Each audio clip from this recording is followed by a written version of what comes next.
નમસ્કાર, આપ જોઈ રહ્યા છો સંદેશ ન્યૂઝ. હું છું પ્રીતિ. મહત્વપૂર્ણ સમાચાર. ટ્રેક્ટર રેલીને લઈને રાજ્યભરના ખેડૂતોની ગાંધીનગર તરફ કૂચ, જેમાં વીજ થાંભલાના વળતરની માંગ સાથે હવે ખેડૂતો આક્રમક બન્યા છે. મોરબીથી ભડકેલી વિરોધની આગ હવે ગાંધીનગર સુધી પહોંચી છે અને ખાનગી વીજ કંપનીઓ માટે સરકારના પરિપત્રનો ખેડૂતો વિરોધ કરી રહ્યા છે. વીજ થાંભલા સામે પૂરતું વળતર ન અપાતું હોવાનો પણ ખેડૂતોનો આક્ષેપ. 7 દિવસ સુધી મોરબીમાં ખેડૂતો ઉપવાસ કરે છે, ધરણા કરે છે, પરંતુ કોઈ જ પગલાં કે વળતરની વાત સુદ્ધા કરવામાં નથી આવી અને જેને લઈને ખેડૂતો આક્રમક બન્યા છે. અને આજરોજ રાજ્યભરના ખેડૂતો 1111 ટ્રેક્ટર સાથે ગાંધીનગર તરફ કૂચ કરી રહ્યા છે. હાલમાં રાજ્યભરના ખેડૂતો ગાંધીનગર તરફ કૂચ કરવાની તૈયારી. તમામ ખેડૂતો એક સાથે એકઠા થયા છે અને વીજ થાંભલા સામે પૂરતું વળતર આપવામાં આવે, કારણ કે વીજ લાઇન, વીજ થાંભલા તો ખેતરોમાં નાખી દેવામાં આવે છે, પરંતુ તેના કારણે ખેડૂતોને ખૂબ મોટું નુકસાન થાય છે અને સરકાર દ્વારા કે પછી જે તે કંપની જેનું આ વીજ થાંભલો છે તે કંપની દ્વારા તેમને વળતર પણ આપવામાં નથી આવતું. ત્યારે ખેડૂતો હવે જય જવાન જય કિસાનના નારા સાથે ગાંધીનગર તરફ કૂચ કરી રહ્યા છે. જોકે ત્યાં પોલીસનો બંદોબસ્ત છે જે આ ટ્રેક્ટરને રોકી પણ રહ્યું છે અને એવું થાય કે ગાંધીનગરમાં મંજૂરી ન હોવાના કારણે ગાંધીનગરથી આગળ, અમદાવાદથી આગળ આ તમામ ખેડૂતોને જવા દેવામાં ન આવે. પરંતુ હાલમાં ટ્રેક્ટર રેલી શરૂ થઈ ચૂકી છે. 1111 ખેડૂતો ટ્રેક્ટર લઈને આવી પહોંચ્યા.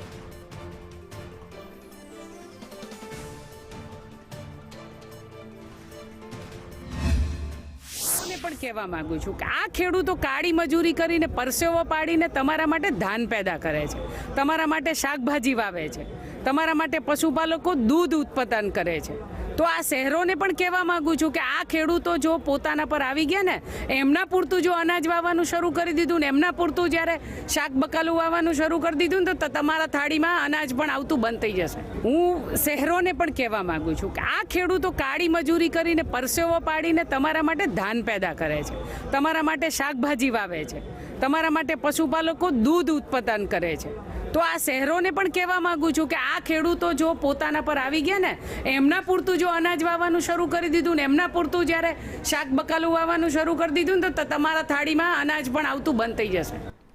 જગતનો તાત આક્રોશિત થયો છે અને તેમાં જોડાયું છે કોંગ્રેસ પક્ષ પણ. ત્યારે અલગ અલગ જગ્યાએ કેવી પરિસ્થિતિ છે, 3 અલગ અલગ સ્થળેથી અમારા રિપોર્ટર અમારી સાથે લાઈવ જોડાઈ ચૂક્યા છે. નિર્મલ દવે, દિવ્યા ચૌહાણ અને અત્યારે હિતેન વિઠલાણી પણ અમારી સાથે જોડાઈ ગયા છે. નિર્મલ, અત્યારે આપ કયા સ્થળે છો અને ખેડૂતો જ્યારે ગાંધીનગર તરફ કૂચ કરવા જઈ રહ્યા છે ત્યારે ત્યાં કેવી પરિસ્થિતિ છે, પોલીસનો કેવો બંદોબસ્ત? બિલકુલ, વિવિધ પાયાના પ્રશ્નો સહિતની માંગ સાથે ખેડૂતો ગાંધીનગર કૂચ કરે તે પ્રકારના એંધાણ છે. જે પ્રકારે માહિતી મળી છે તે પ્રકારે ખેડૂતોને ઓગણજ ખાતે સભા કરવાની મંજૂરી આપી છે, પરંતુ પોલીસનો ડર એવો છે કે ખેડૂતો ક્યાંક ગાંધીનગરમાં ન ઘૂસી જાય અને અહીં વિરોધ પ્રદર્શન ન કરે, કેમ કે કલેક્ટરનું જાહેરનામું છે અને જાહેરનામાની અંદર ઉલ્લેખ કરવામાં આવે છે કે કોઈ પણ પ્રકારનું સરઘસનું આયોજન કરવું નહીં, રેલી કે વિરોધ પ્રદર્શન કરવા નહીં, અને આ પ્રકારના જાહેરનામાનો ભંગ ન થાય તે પ્રકારની તકેદારી પોલીસ દ્વારા રાખવામાં આવી રહી છે. અત્યારે હું સેક્ટર 30 સર્કલ ખાતે છું કે જે ગાંધીનગરનો પ્રવેશ દ્વાર માનવામાં આવે છે. અહીંયાથી જે વાહનોની અવર જવર થઈ રહી છે તે તમામની નજર રાખવામાં આવી રહી છે, તે તમામ પર નજર રાખવામાં આવી રહી છે. કોઈ શંકાસ્પદ વાહન નજર પડે તો તેને અટકાવવામાં આવી રહ્યું છે અને જે તે વાહન ચાલક છે તેની પૂછપરછ પણ કરવામાં આવી રહી છે.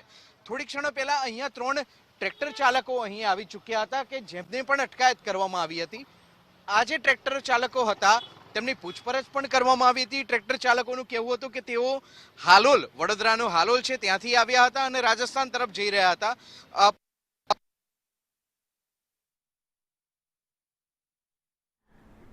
ફરીથી સંપર્ક કરવાનો પ્રયત્ન કરીશું, પરંતુ નિર્મલે જે વાત કરી કે ઓગણજ ખાતે સભાની મંજૂરી મળી છે, પરંતુ અહીંયા ટ્રેક્ટર રેલીની મંજૂરી આપવામાં નથી આવી.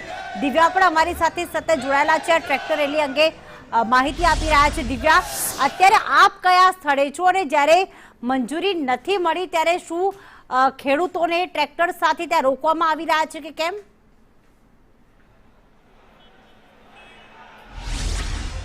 પ્રીતિ, હાલ મારી પાછળના જે હું દ્રશ્ય બતાવવા માંગીશ કે જે મોટી સંખ્યામાં ખેડૂતો અહીંયાથી ભેગા થઈને ઓંગણજ સુધી જ્યાં સભા છે ત્યાં સુધીની તેમને પરમિશન મળી છે અને તેના જ કારણે ત્યાં સુધી તેઓ ટ્રેક્ટર લઈને જઈ શકશે અને એ જ ઉદ્દેશ્ય સાથે અહીંયા મોટી સંખ્યામાં લોકો ભેગા તો થયા છે, સાથે સાથે વિરોધ પ્રદર્શન પણ અહીંયા કરવામાં આવી રહ્યું છે. પોતાની અલગ અલગ માંગોને લઈને પણ લોકોમાં નારાજગી છે તે ખેડૂતોમાં જોવા મળી રહી છે અને અહીંયાથી જ તમામ ખેડૂતો ભેગા થઈને મોટી સંખ્યામાં વિરોધ કરતા આગળ જ્યાં ઓગણજ ખાતે જે સભા કરવાના છે ત્યાં સભા સ્થળે પહોંચવાના છે અને અહીંયા અલગ અલગ ગ્રામ્ય વિસ્તારોમાંથી પણ તમામ જે ખેડૂતો અહીંયા એકઠા થયા છે અને વિરોધમાં પણ જોડાયા છે. ત્યારે પોતાની અલગ અલગ જે કેટલાક સમયથી તેઓ માંગ કરતા હતા, વીજને લઈને, વીજ કનેક્શનને લઈને, વીજ થાંભલાઓ જે નાખી દેવામાં આવે છે તેને લઈને જે વિરોધ કરવામાં આવતો હતો તે અલગ અલગ ખેડૂતોનો જે વિરોધ હતો તે વિરોધ પણ અહીંયા જોવા મળી રહ્યો છે. મોટી સંખ્યામાં એ જ ખેડૂત આગેવાનો પણ અહીંયા જોડાયેલા છે. ત્યારે અન્ય લોકો છે એમની પાસે પણ પૂછવાનો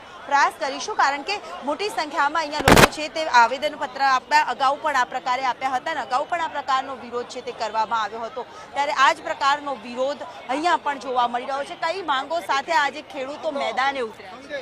ખેડૂતોની જે માગણીઓ, વીજ થોભલા નાખવામાં આવે છે એનું ભાડું આપવામાં આવતું નથી અને ખેડૂતોની પડતર માગણીઓ અત્યાર સુધી કોઈ સંતોષાઈ નથી. એની વિરુદ્ધમાં અત્યારે અહીંયા શાંતિપુરા ચોકડી પર હજારો ખેડૂતો ટ્રેક્ટરો લઈને અહીંયા હાજર રહ્યા છે. જરૂર. કઈ કઈ માંગો હશે મહત્વની અને આજે મેદાને ઉતરવું પડ્યું છે ખેડૂતો? આજે કાગળિયા લખે લખે થાય કે સરકાર તારા મનમાં નથી. આજે ગુજરાતના ખેડૂતો 35 વર્ષથી સરકારને કહે છે ખેડૂતોના દેવા નાબૂદ કરો, પાક ઉત્પાદનના પૂરા ભાવ આપો, પ્રધાનમંત્રી ફસલ વીમા યોજના પૂરા પૈસા આપો. ખેડૂતોએ કહ્યું નથી. મોદી સાહેબ કહેતા હતા ખેડૂતની આવક બમણી કરશું, પણ ખેડૂતની આવક અડધી કરી નાખી. એની સામે આજે વીજ પોલ કંપનીઓ બળજબરીપૂર્વક ખેડૂતોની છાતી ઉપર વીજના થાંભલા નાખી રહ્યા છે. ત્યારે કહેવા માંગીએ છીએ કે એ ધરતી આપણે આપકી નહીં તમારા બાપની, એ કહેવા માટે આજ આવ્યા છે.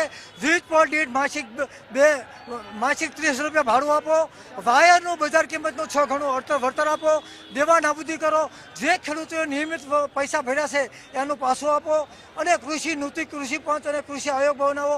આત્મહત્યા કરેલા ખેડૂતની પત્નીઓ, માતાઓનું વળતર, વિવિધ માગણીઓ લઈને આજે ગુજરાતના કિસાનો ઉમટી પડ્યા છે. એ બદલ તમામ મીડિયાનો, ખેડૂત ભાઈઓનો હાલ ક્યાં સુધીની પરમિશન મળી છે? કારણ કે અત્યાર સુધીમાં જે ટ્રેક્ટર આવે છે એને કોઈ ઊભા નથી રહેવા દે.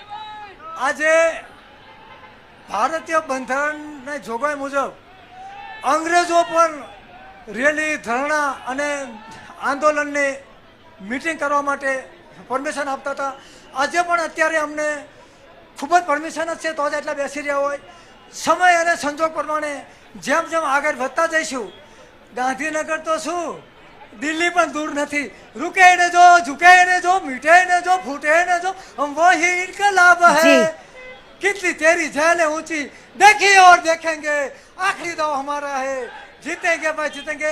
हजी तो આ એક ઝલક છે, આંદોલન તો હવે બાકી છે. એટલે આ તો એક હજી ઝલક છે, આંદોલન હજી બાકી છે તેવું કહી રહ્યા છે. મોટી સંખ્યામાં લોકો અહીંયા વિરોધ કરી રહ્યા છે અને સાથે જ સભા સ્થળે પણ આ જ પ્રકારનો માહોલ છે તે જોવા મળી રહ્યો છે. જી પ્રીતિ. બિલકુલ.